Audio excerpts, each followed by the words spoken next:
yan? It's a very good smell, Ate Suna. I'm sure inaantay na ni Anjo. Oo. Nakabantay na yun sa labas. Hindi lang si Anjo, si Iga, si Sir Ivan, Yes, si Ivan. Mami Sudin, tsaka si Mateo G. Oo nga, kaya ito na, inanda na namin pati rice for you guys. Warm, very Nako, warm. Miss Lynn, alam mo, looks familiar ang food natin ngayon, no? Yes, actually very familiar. Masarap yan. Peking duck yan, ano? Ay, nako, napeki ka. Mukha lang itong Peking duck, pero Peking chicken ito, Miss Lynn. So, Peking duck siya. Peking duck siya kasi it's Peking chicken. Uy, ayos ha, Peking style na. Pagkakaluto naman, for sure masarap yan, I bet. Kaya maghihiwa na ako rito. Aba, syempre, una sa unang hirit yan, ha? Puntahan na nga natin si Kaloy na nauna na rin at alamin natin kung anong lasa niyan. Partner! For the love, Ate Sue, this is for you. Partner!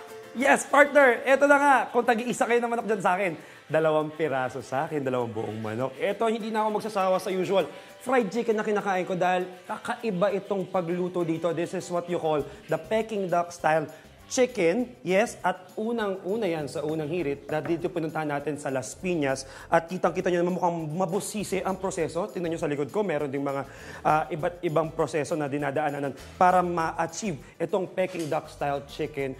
At syempre, para malaman natin yung proseso ng paggawa nito, may makakasama tayo. Si Sir Christian Bautista. Yes, Christian Bautista ang pangalan niya. Ang franchisor nito, House of Kings Chicken. Good morning, Sir Christian. Good morning po. Good morning po. Ayan, Sir Christian, matanong lang, ano ang naging inspirasyon o bakit nyo dinala yung pagluluto ng Peking duck style of cooking sa manok? Nagsimula po to sa date na namin, hawak mo, no? Ang favorite po pala ng Chinese restaurant sa buong Asia ay Peking duck. Uy! Sa 3 taon po namin sa industriya ng lechon manok, nakita po namin na nagkaroon na ng sawa factor ang mga Pilipino.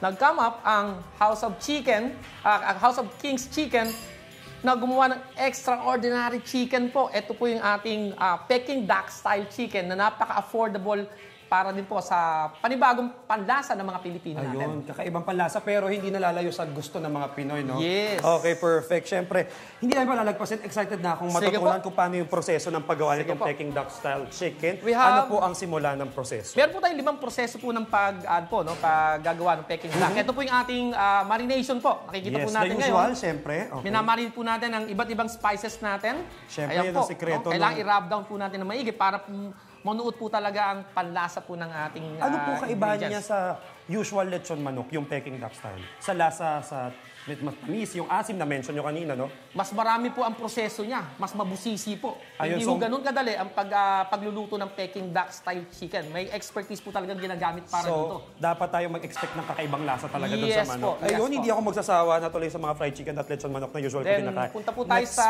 step, yes? pangalawang ano po natin. Which is what we call? Ito naman po yung ating blanching. Ang blanching po natin, ginagamitan po natin ng red vinegar po natin. Kung makikita nyo, siya po yung nagdadagdag po ng kulay doon sa ating Peking duck style chicken. At ang pansin ko yung red vinegar, binupor doon sa taas ng manok tapos mainit-init siya, no? Yes po, pinakulo ang red vinegar po yan. Okay, ilang beses na ginaganto o gaano katagal, Sir Christian? Wala pa hong 2 minuto yan, okay na po kaagad yan. Okay, so from blanching, yun yung pangalawang proseso, ano po yung sumunod? Ito naman po yung pangatlo natin, ito po yung ating dipping po, no?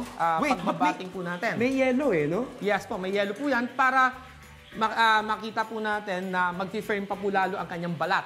Okay, so ilang minuto naman yan o ilang beses mo dapat kailangan i-dip? Less than 1 minute lang po yan. Okay, ang proseso po niyan. Mabusisi siya mga kapuso pero per step, mabilis lang yung paggawa. So Yes. dito sa dipping, mabilis. Blanching, tapos dito sa Dipping may naman yellow, po natin. mabilis. Oo. Ito naman next. Ito naman po yung pang-apat natin. Ito po yung ating roasting na po sa tandoori natin.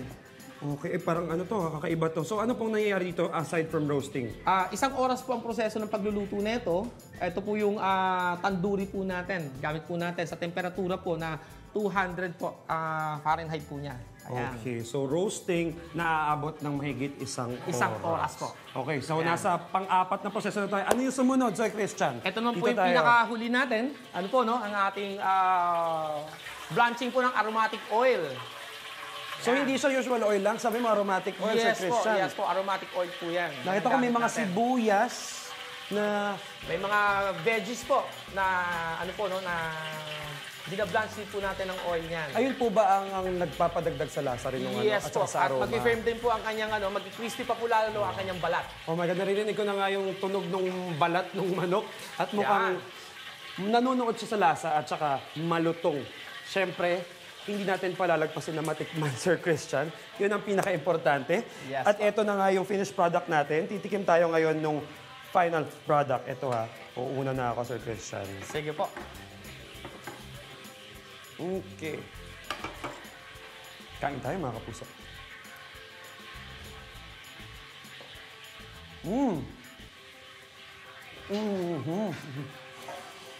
Hindi nga sa your regular lechon manok, Sir Christian, no? Malutong yung balat, tapos tama kayo, nandun yung asim pero may tamis na hindi naman nawawala sa panlasang Pinoy. Yes, Hindi siya nalalayo, kaya naman talaga nagugustuhan ng mga ating kapuso. Ayan, lulunukin ko lang.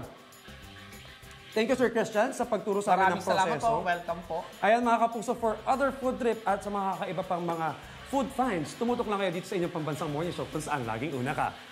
Unang hirit!